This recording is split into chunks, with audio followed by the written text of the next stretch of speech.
Alright, so now we are going to talk about how to do graphs. So ArcOnline is a little different than working with ArcPro. So the first thing you're going to want to do is click on one of the layers that you are interested in. Again, it pops over at the side here, and so if you were up in the styles, it'll be up there. In this case, about midway down though, you'll see this configure charts. So this configure charts, you can then hit add chart. It'll pop up with a couple of fairly standard types. You have your bar charts, your line charts, your pie charts, your histograms, scatter plots, and box plots. So if, for example, I wanted to do a bar chart, I click on bar chart. The first thing is going to give you your x-axis. So I'm going to start here and I'm going to say that I want this, let's say, by eco name. So this is going to give me eco name. And so I can say that I want everything by count, for example. And then I can do select my numeric field. This is going to be the thing of what I'm actually counting. So I can do species count, for example, and it automatically switches this to sum. So now at the base, I have all of the different ones that are there. And then I can say, okay, well, how do I want to do this? So maybe I want to start my x-axis descending, so then I know which ones have the most species. In this case, you've got the Southern Pacific dry forests, and then which ones have the least, which is the New Caledonias. And so in this case, this is going to be fairly standard, but it ends up with a lot of different things that maybe don't look super nice. And so then I'm going to want to go over to the series. And this is going to give me my species count is the thing that I have. So if I click on this, it's going to pop up with my value, with my color. And so I can choose what color is going to best align with this. In my case, we've got some green going on in the actual data set up here. So I'm going to say that I want it to be green, for example. Then I can head over into my axes and say how much do I want in terms of my values at the bottom and at the top here. So I can say, all right, well, maybe I want, so I'm not going to have any decimals in this case. I'm going to change, maybe I want to change what my axis is. So I want to say that this is 2000 or something to that effect.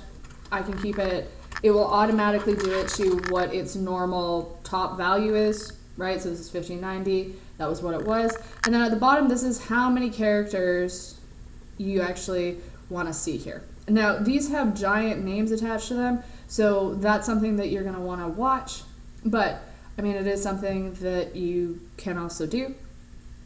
And so then I'm going to have whether or not I want any guides. Guides are going to give you things where there's a cutoff level that you want to take a look at, or things of that nature. Format is where you do all of the text or typography things, whether you want to change the background color. So if I want to flip this out to a black, and I want my axis lines to be white, I want my grid lines to be kind of some sort of gray, maybe. This is where I can adjust some of these things. I can also adjust how solid they are, whether or not they're dashes, if I want them to be a lot thicker, or if I want them to be thinner, all of those sorts of things. And then I also can change the typography of my layers. So I can say that I want my data labels to be white. In this case, I'm going to want a whole lot to be white or gray, something that I can take a look at. Same thing with my titles, my y-axis titles, my x-axis titles. This is where all of these different things are. So just click on any of these symbols, and this is where you can start adjusting colors, types of fonts, all of those sorts of things.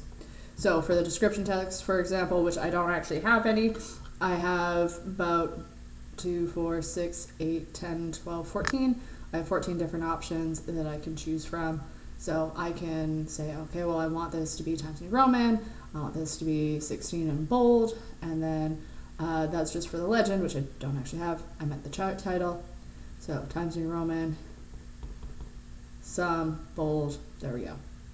This is just going to change again the typography of everything and the color, how this looks. If you want to change the actual values of that, that's over in general. So I can say I want, this is the species count, or I can say the number of species by ecoregion, or by ecoregion.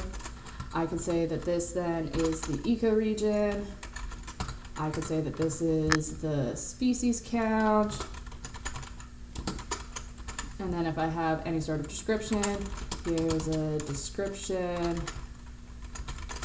Think of this as your figure, caption, and or your credits.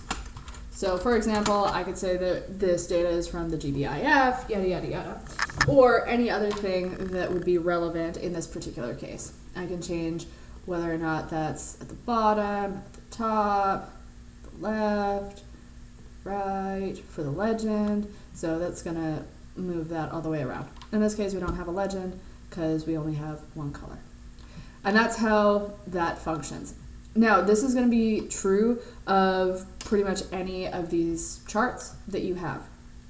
But what you can also do is you can also not have it solely by a single thing. So for example, if I actually go back to my data and I switch this out for my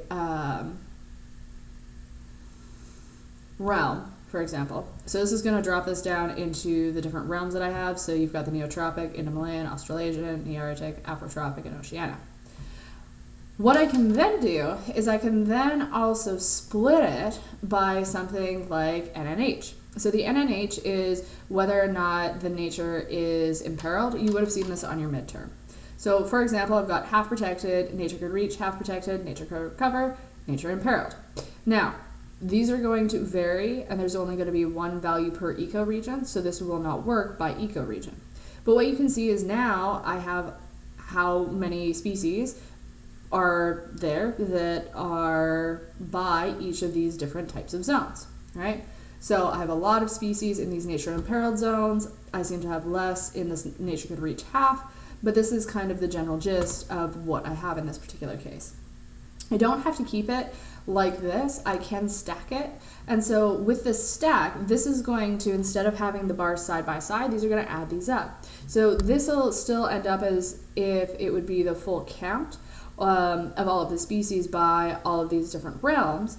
It's just going to adjust it. Now, same thing here. I just have to click on these to adjust what I want each of these colors to be, for example. So maybe I have all of these different sorts of things going on, and that's what I've got. And so this you can also do. So you can do this by more than one thing. Now, also available for more than one thing, you also have things like pie charts or scatter plots, on occasion even a line chart. So scatter plots, for example, you can say, all right, well maybe I want to have the protected or the forest area by the potential area. All right, so does the amount of current forest area relate to how much potential forest there is? And so that is, you can already see here. Now, the automatic default for this is to put in whatever color scheme is actually on this. So each one of these is going to correspond to the color that it actually is on the map. So you're going to have some different things for that. There are less options in terms of colors though. You can use the layer color or an individual color, but those are kind of your two options for this one. You can also adjust this by some sort of symbol, so maybe I want to also do this by count. And then what I end up with here is I have the forest area, the potential area of the original ecosystem, and then how many species are in each. So this one asks the question, really, are there more species in the larger forest areas that also had more potential area? That's what this question is kind of asking. And again, you can adjust the symbol size on these ones so that you have the variety that you would like. And so this is kind of the different options that you have for graphs in here. Now, this is not the only or even the best place for making graphs. There's a variety of other ones. You can use things like Canva, Flourish, even PowerPoint. Even some of the ones in Excel, you can have a lot of options on. And so what I'm going to do is I'm going to download the species count, and I'm going to show you one of the options in Flourish so that you can see it. Flourish is its own beast, so what I would say is if you're looking to create a mapping product where everything is integrated, doing it in Arc, even though there's not as many options, is probably going to be your best bet. But if you're looking for something that is integratable into other things, it's an interactable thing, Flourish is actually probably a good option for you. So we'll be back with Flourish in a sec.